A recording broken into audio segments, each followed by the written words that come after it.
मैं आज आप लोगों के सामने अमर ज्योति पाठ से क्वेश्चन लाया है। तो देखिए क्या है कि MIL हिंदी में जो भी है वो क्या है कि आपको कहानी है, तो अगर कहानी को अगर एक दो बार सुन लेते हैं, समझ लेते हैं, तो हमको लगता है कि आप अच्छे से लिख पाइएगा।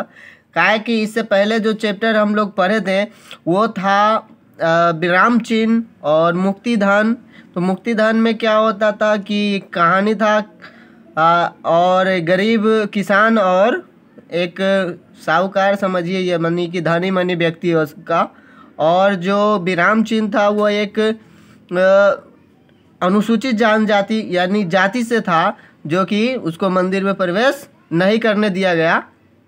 और आज जो हम लोग जानने वाले हैं वो है अमर ज्योति। अमर ज्योति से आप क्या ध्यान में रखेंगे कि अमर ज्योति का मतलब जो महात्मा गांधी जी का अभी भी ज्योति जल रही है, जहाँ पर इनको दाह संस्कार किया गया, जहाँ पर इनकी चिता है वहाँ पर अभी भी ज्योति जल रही है। तो वही अमर ज्योति जो अभी प्रकाशमान सबके जगह पर है, सभी जगह है, उन्हीं के बारे में इसमें दिया गया है। इसका सारांश वही है, अमर ज्योति का मुख्य उद्देश्य लिखे, यानी कि जो अहिंसा का पाठ जो पढ़ा है, जो प्रेम का पाठ पढ़ा है, उनके बारे में बताना। तो चलिए हम लोग टाइम वेस्ट ना करें, आप बस इस क्वेश्चन को समझे कि आखिर इस क्वेश्चन को अगर इस तरह से आए तो आप कौन से कहानी लिखेंगे। तो अमर ज्योति तो महात्मा गांधी की कहानी। तो चलते हैं, देखते हैं इनके जीवन की पूरी कहानी इसमें है, जो कि हम लोग ध्यान से पढ़ेंगे और समझेंगे, जैसा कि बहुत लोग जानते भी होंगे। जैसे कि राम बृक्ष बेनीपुरी द्वारा लिखित अमर ज्योति एकांकी में पुरुष पुंगम मानवता की अमर ज्योति राष्ट्रपिता महात्मा गांधी के पूरे जीवन की एक हल्की झलक प्रस्तुत किया है। 20वीं सदी को इस महापुरुष ने सबसे अधिक प्रभावित किया है। सत्य, अहिंसा और स्वराज के आजीवन पुजारी बने रहने वाले महात्मा गांधी के जीवन वृत्त का चित्रण इस एक एकांकी में किया गया है। वह इतिहास सिद्ध है। गांधी जी के जीवन का नाटकीय स्वरूप देने की इस एकांकी की रचना हुई है। सुदीर्घ गुलामी की स्थिति में अनुमासिक और बर्बरता औच में जीने वाले भारतीय लोगों को गांधी जी ने आदमी की तरह जीने और रहने की शिक्षा दी थी। वह अभूतपूर्व थी। विश्वबंद गांधी जी का भागवत स्वरूप ही आज वर्तमान जीवन की पद्धति को संवार सका है। यानी कि महात्मा गांधी जो रास्ते पे चल रहे थे वो रास्ता ऐसा था कि अगर कोई व्यक्ति गुलाम अगर कोई कर रहा है तो भी हम लोग आसानी से आराम से जी सकते थे, यानी कि किसी के झमेले में नहीं रह सकते थे। इस तरह से ये पाठ पढ़ाते थे सबको कि अमर ज्योति एकांकी का कथानक गांधी जी के जन्म से लेकर मृत्यु पर्यंत आयामित भारत स्वतंत्रता प्रभाव और बिच्छूती के अंधेरे से घिरा है। चारों ओर और घोर तमाम तम छाया हुआ है, अंधेरा, ठीक है। स्त्री कंठम से प्राधीन इन देश की सारी व्यवस्था ध्वनित होती है। तभी 2 अक्टूबर 1869 को अमर ज्योति के रूप में महात्मा गांधी का जन्म बालक मोहन के रूप में होता है। कालक्रम से मोहन बढ़ता है। अन्य बच्चों की तरह ही मांस, सिगरेट और कभी कभी शराब की लत उसे लग जाती है। लेकिन श्रवण कुमार का वह चरित्र पढ़कर, सत्य हरिश्चंद्र नाटक देखकर उसमें उसके मानसिकता बदल जाती है और वो अपने इन कुकर्मों की माफ़ी अपने माता पिता से पिता से मांग लेते हैं। यानी कि बच्चे में कौन क्या करता है इससे कोई भी फर्क नहीं पड़ता कि आगे वो बच्चा क्या कर सकता, हाँ, परंतु ये मार्ग में आना चाहिए। जैसे कि ये श्रवण कुमार का चरित्र पढ़ा, उसी तरह से आपके जीवन में, चाहे किसी के भी जीवन में अगर कोई नहीं आता है तो वो ऐसा ही बच्चा बना ही रह जाएगा। परंतु अगर चेंजिंग करने वाला कोई आ जाता है तो उनका जीवन चेंजिंग जरूर होगा।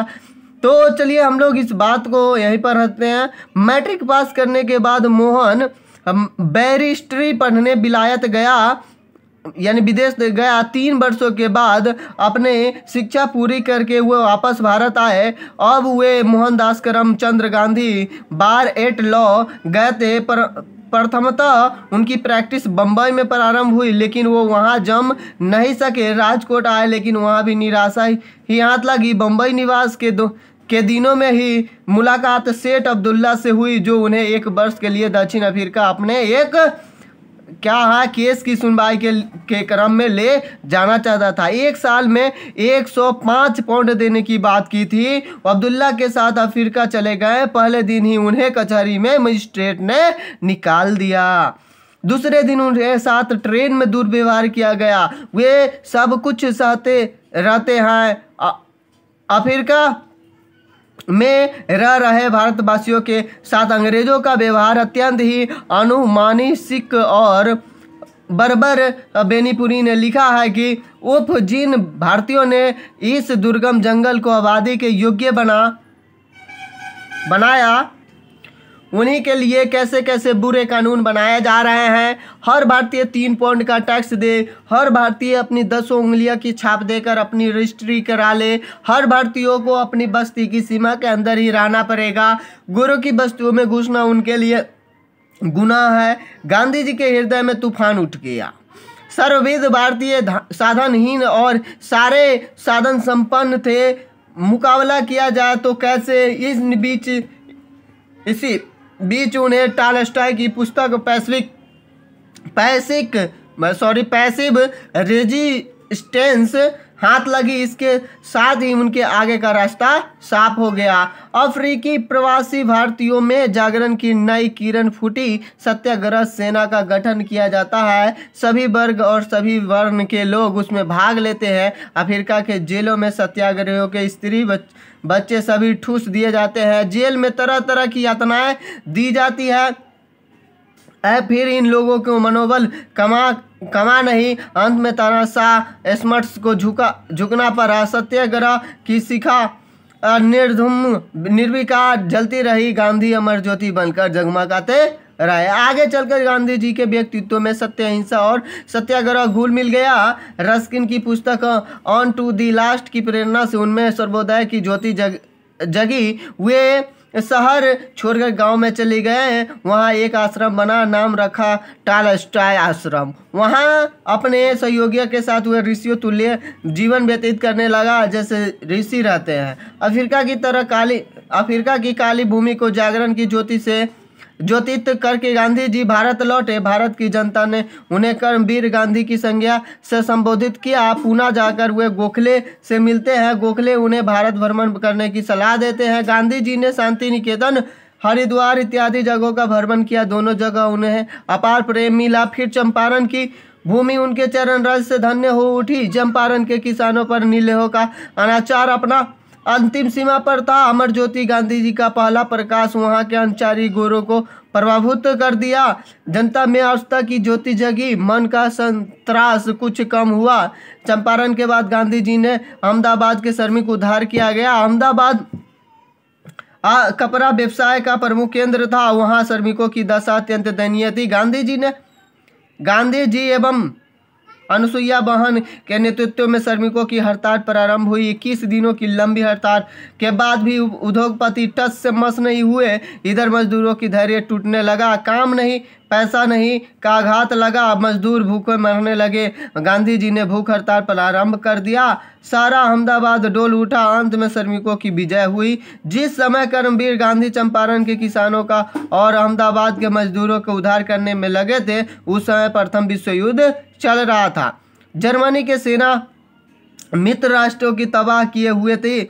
गांधी जी ने संकट में पड़े इंग्लैंड की मदद करने का उद्घोष कर दिया। मित्र राष्ट्रों की विजय हुई। जर्मनी हार गए, परंतु भारत ने तो अंग्रेजों की मदद की थी। लेकिन उपहार स्वरूप क्या मिला?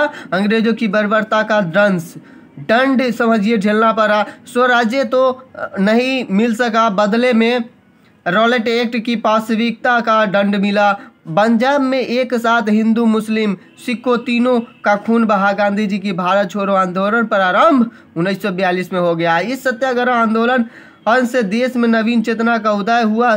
सियाराम शरण गुप्त ने लिखा है, हिंसा से शांत नहीं होता, हिंसानल जो सबका है वही हमारा मंगल है। मिला हमें चीर सत्य आज यह नूतन होकर, हिंसा का एक अहिंसा की प्रत्युत्तर। देश में चतुर्दिक जागरण की लहर छा गई। स्कूल, कॉलेज, कचहरियों एवं अन्य सरकारी प्रतिष्ठान खाली होने लगे। गांव गांव में, घर घर में स्वराज की गूंज उठने लगी। विदेश वस्त्र जलाए गए हैं। इस तरह से थोड़ा सा और है, आप लोग देखेंगे कि किस तरह से उनका अंतिम दिन आते हैं। चरखे का घर घर प्रत्येक घरों में सुनाई देने लगी। इसी क्रम गांधी जी को 6 वर्षों की सजा हो गई, फिर भी स्वाधीनता की ललक मिटी नहीं। गांधी जी ने नमक आंदोलन प्रारंभ किया, नमक कानून तोड़ा गया, बापू गिरफ्तार किए गए बापू को। इस क्रम में देश की नई नंदन का सिंहासन भी डोल गया। कालक्रम से आंदोलन चलता रहा। इसी बीच द्वितीय विश्व युद्ध आरंभ हुआ। अंग्रेजों ने सहायता की मांग की, लेकिन गांधी जी ने शर्त रखी, पहले भारत छोड़ो। अंग्रेजों को यह शर्त मंजूर नहीं हुई। फिर क्या था, सारा देश ज्वालामुखी बन गया। अंग्रेजी के नारे पर सभी डू एंड डाई, करो या मरो कहते हुए भारत को तत्पर हो गए, मरने को तत्पर हो गए। 15 अगस्त 1947 को देश आजाद हुआ। लोहे की जंजीर आप ही टूट पड़ी। गुलामी की अंतिम नरक लाल भी हमें देखनी पड़ी। देश का विभाजन हुआ। देश दंगे, मारपीट, खून खराबी, आग लगी, नृशंस कांड आदि दानवी लीलाएं हुई। इसी क्रम में गांधी जी ने शांति यात्राएं की। इसी के बीच में गांधी जी क्या कर रहे थे, शांति यात्रा। 15 अगस्त 1947 को देश स्वाधीनता हुआ।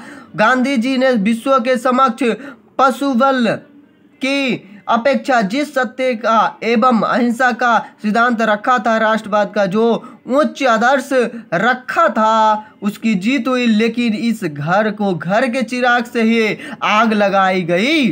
30 जनवरी 1948 ईस्वी को प्रार्थना सभा में उनकी हत्या कर दी गई।